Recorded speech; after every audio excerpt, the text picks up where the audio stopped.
தைரியமான முயல். காட்டின் ஒரு பகுதியில் முயல் கூட்டம் ஒன்று வாழ்ந்து வந்தது. அந்த முயல்கள் பச்சை பசேல் என்று இருந்த அந்த இடத்தில் கிடைத்த உணவுகளை எல்லாம் உண்டு சந்தோஷமாக வாழ்ந்து வந்தன.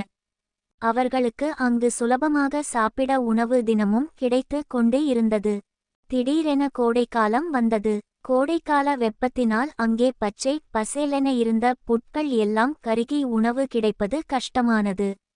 முயல்கள் மிகவும் அவதிப்பட்டு கொண்டு இருந்தன. பக்கத்து இடங்களுக்கு இரை தேடி போக முடியாமல் அவதிப்பட்டன. ஏனெனில் வேட்டை நரிகள் முயல்களை வேட்டையாட சமயம் பார்த்து கொண்டு இருந்தன. முயல்களின் பொந்துக்கு அருகில் சுற்றி கொண்டிருந்தன. அந்த நரிகளுக்கு பயந்து பொந்துக்கு வெளியே போகாமல் முயல்கள் பதுங்கிக் கொண்டிருந்தன. எவ்வளவு நாள் தான் இப்படி வெளியே போக முடியாமல் ஒளிந்து கொண்டிருப்பது? நாம் ஏதாவது செய்ய வேண்டும் என கூடி பேசின. கடவுள் நம்மை பலவீனமாக படைத்துவிட்டார். எல்லா விலங்குகளுக்கும் ஏதாவது பிரச்சனை வந்தால் தங்களை காத்து கொள்ளும் அளவிற்கு பலம் உடையதாக இருக்கின்றன. ஆனால் நாம் என்ன பிரச்சனை வந்தாலும் நம்மை காப்பாற்றிக் கொள்ள முடியாமல் பலவீனமாக இருக்கிறோம். கடவுள் ஏன் நம்மை இப்படி படைத்துவிட்டார் என்று குறை கூறி கொண்டிருந்தது. மற்ற முயல்கள் சோகமாக இருந்தன. என்னால் இதற்கு மேல் பொறுமையாக இருக்க முடியாது. பசியினாலும் இந்த வேட்டை நரிகளையும் பார்த்து பயந்து ஒளிந்து வாழ்வதை விட சாவதே மேல் என ஒரு இளம் முயல் தனது நண்பர்களிடம் புலம்பியது. அதற்கு, நண்பா, நாம் என்ன செய்வது? நாம் பலவீனமானவர்கள். பயந்துதான் ஆக வேண்டும் என ஏக்கப்பட்டது நண்பன் முயல். எறும்புகள் நம்மைவிட சிறியவர்கள்தான். எதிரிகளை எதிர்த்து கடிப்பதில்லையா? பக்கத்து இடத்திற்கு நாளை இரை தேட போயாக வேண்டும் என்றது இளம் முயல். மற்ற முயல்கள் தலையசைத்தன. அதற்கு முன் இன்று இரவு நாம் ரகசியமாக சந்திக்க வேண்டுமென அந்த முயல்கள் திட்டம் போட்டன. மறுநாள் காலை வழக்கம் போல் எல்லா முயல்களும் தங்கள் பசியை குறித்து புலம்பிக் கொண்டு இருந்தன.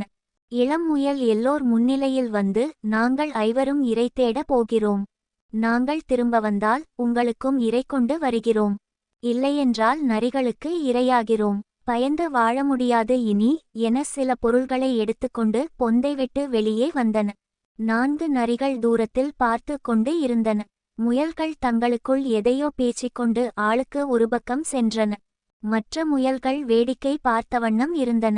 முயல்கள் தனியாக வருவதை பார்த்த நரிகள் தனித்தனியாக முயல்களை பிடிக்க வேகமாக ஓடி வந்தன. ஒரு முயல் அசையாமல் நின்று கொண்டு இருந்தது. நரி அந்த முயலை பிடிக்க பாய்ந்தது. அப்போது முயலின் முன் இருந்த ஒரு மூடுகுழியில் விழுந்தது. அதனால் வெளியே வர முடியவில்லை. மற்றொரு முயல் நரி அருகில் வர பயப்படாமல் நின்று கொண்டிருந்தது. நரி அருகில் வந்ததும் சட்டென நகர்ந்தது. முயலின் பின்னால் முள்வேலி இருந்தது. அதில் சிக்கி துடிதுடித்தது. மீதி இருந்த முயல்கள் வேகமாக ஓடி நரிகளை களைப்படைய செய்தன. ஒரு முயல் மரத்தின் மேல் ஏறி வைக்கப்பட்டிருந்த கற்களை களைப்பாக இருந்த நரிகள் மேல் வீசி எறிந்தது. வலியால் நரிகள் கத்தின. இரவு தாங்கள் போட்ட திட்டத்தை அந்த 5 முயல்கள் கச்சிதமாக நிறைவேற்றி கொண்டிருந்தன.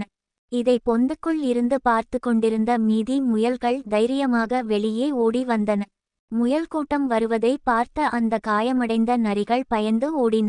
முயல் கூட்டம் மகிழ்ச்சியில் துள்ளி குதித்தது. அந்த 5 முயல்களின் தைரியத்தை பாராட்டிய மற்ற முயல்களுக்கு புதிய தைரியம் வந்தது. எல்லோரும் ஒன்றாக இரை தேட கிளம்பின. ஒரு குட்டி முயலுக்கு தைரியம் வந்து தன்னோட எதிரியை விரட்டிருச்சு. அதனால நீங்களும் எப்பவும் தைரியமா இருக்கணும். அனாவசியமா யாரை பார்த்தும் பயப்படக்கூடாது. உங்கள நீங்களே பலவீனமா நினைச்சுக்க கூடாது. நேர்மையான ஒரு செயல செய்ய துணிவாய் இறங்கணும்.